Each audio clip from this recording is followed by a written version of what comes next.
Pachito Danile è il presidente della nuova associazione della Proloco denominata San Leone.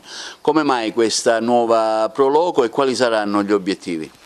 Innanzitutto diciamo preciso che la Proloco è San Leone, fascia costiera agrigentina.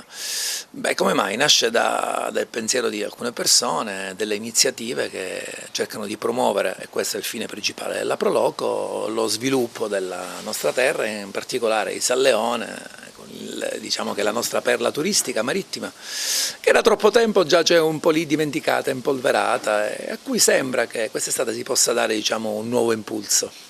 Ecco, quali saranno gli obiettivi, oltre a quello della promozione turistica? Ecco, fattivamente come pensate di muovervi anche in collegamento con la regione siciliana, i vari assessorati e dipartimenti? La Proloco è regolamentata a livello nazionale, è un'associazione senza fini di lucro, quindi non ci sono, diciamo, appunto, dei fini di lucro che possano far pensare a cose differenti da quelle che sono gli obiettivi della Proloco stessa. Si occupa della valorizzazione del nostro territorio, dei percorsi, diciamo, turistici, dell'enogastronomia, delle iniziative culturali, della valorizzazione di tutte queste cose qui, ma più che altro ambiamo a porci in mezzo praticamente tra i liberi cittadini e i commercianti, a fare un po' di trade union tra queste categorie di persone, la pubblica amministrazione e le maestranze che, diciamo, danno le regole, perché mai come quest'anno credo che sia fondamentale pensare al concetto di bene comune, cosa che ad Agrigento sembra ampiamente dimenticata. E oltre al concetto di bene comune bisogna anche pensare praticamente al rispetto delle regole, senza le quali non si va da nessuna parte. Questo per quanto comprende i cittadini e le varie categorie.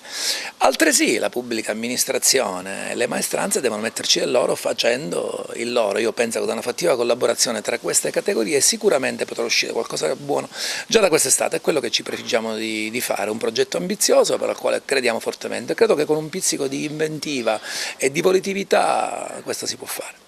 San Leone ha tantissime potenzialità, però ha bisogno di maggiore cura. Ecco, la vostra presenza può essere anche di stimolo per una San Leone più pulita, più moderna, considerando anche che siamo alle porte della stagione estiva, penso per esempio a una risistemazione del boschetto, insomma una San Leone che si presenti in giacca e cravatta.